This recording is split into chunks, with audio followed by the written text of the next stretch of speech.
नमस्कार दोस्तों, जय जोहार। मैं कौशल तिवारी और बिहनिया संध्या में आपका स्वागत है।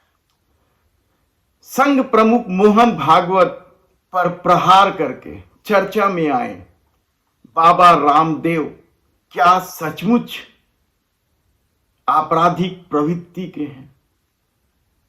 क्या उनकी कंपनी पतंजलि आपराधिक प्रवृत्ति की है? यह सवाल हम इसलिए उठा रहे हैं क्योंकि यह मामला न्यायालय तक पहुंचा है और वहां के आरोप बाबा रामदेव पर लगे हैं। क्या है पूरा मामला हम बताएं उससे पहले कुछ देश दुनिया की छोटी छोटी खबरों को आपके सामने रख दें। मानवाधिकार आयोग में अध्यक्ष और सदस्यों की नियुक्ति को लेकर कांग्रेस ने बड़ा हमला बोला।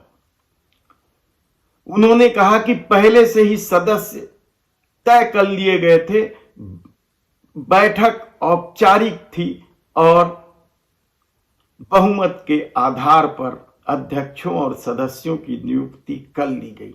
खबर के मुताबिक पूर्व न्यायाधीश जस्टिस श्री राम सुब्रमण्यम को अध्यक्ष के रूप में नियुक्त किया गया मानवाधिकार परिषद के, तो सदस्य के रूप में प्रियांक कानूनगो वह झारखंड हाई कोर्ट के पूर्व चीफ जस्टिस विद्युत रंजन सारंगी की नियुक्ति हुई और इसे लेकर कांग्रेस ने आपत्ति जताई है। तो दूसरी तरफ महत्वपूर्ण खबर है चुनाव आयोग को लेकर।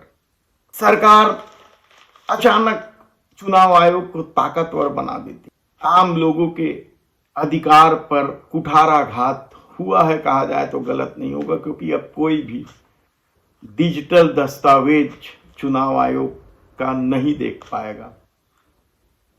इस संशोधन के खिलाफ कांग्रेस ने सुप्रीम कोर्ट में इसे चुनौती दी है। देखना है कि आने वाले दिनों में इस पर सुप्रीम कोर्ट क्या फैसला लेती है।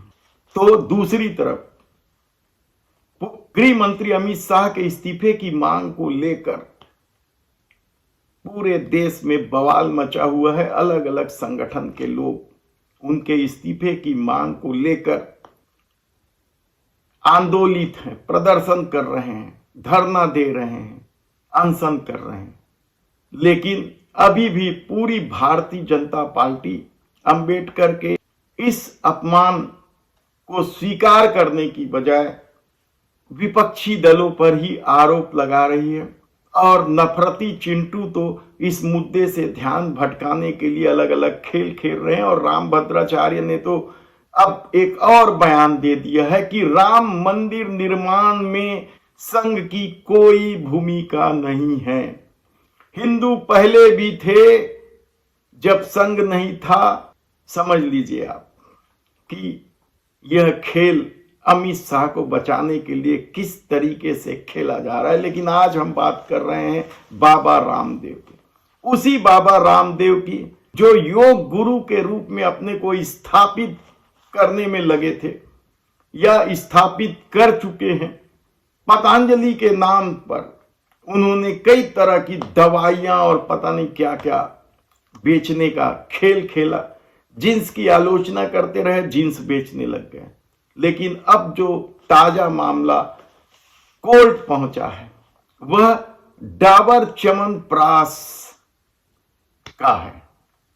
डाबर च्यवनप्राश के वकील ने इस मामले की सुनवाई के दौरान कहा कि पतंजलि आयुर्वेद के कर्ता धर्ता आदतन अपराधी हैं। दरअसल एक विज्ञापन को लेकर यह विवाद हुआ और विज्ञापन में जिस तरीके से दूसरे च्यवनप्राशों को सामान्य बता दिया गया है उसे लेकर ही यह मामला दायर किया गया है डाबर के द्वारा।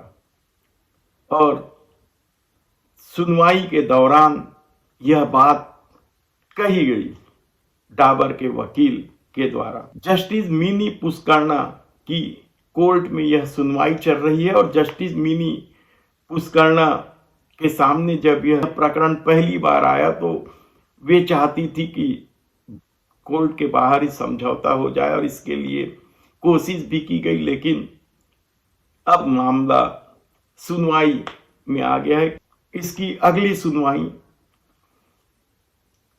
जनवरी महीने के आखिरी सप्ताह में होगी। देखना है कि बाबा रामदेव इस बार फिर फंस तो नहीं जाएंगे, क्योंकि पिछली बार भ्रामक विज्ञापनों को लेकर उन्होंने जिस तरीके से न्यायालय की अवमानना की थी और अखबारों में बड़े बड़े विज्ञापन छपवाने पड़े थे, विज्ञापन को लेकर भी चालबाजी को लेकर न्यायालय ने तल्ख टिप्पणी की थी और इसी बात को उठाते हुए डाबर के वकील ने आदतन अपराधी कहा है।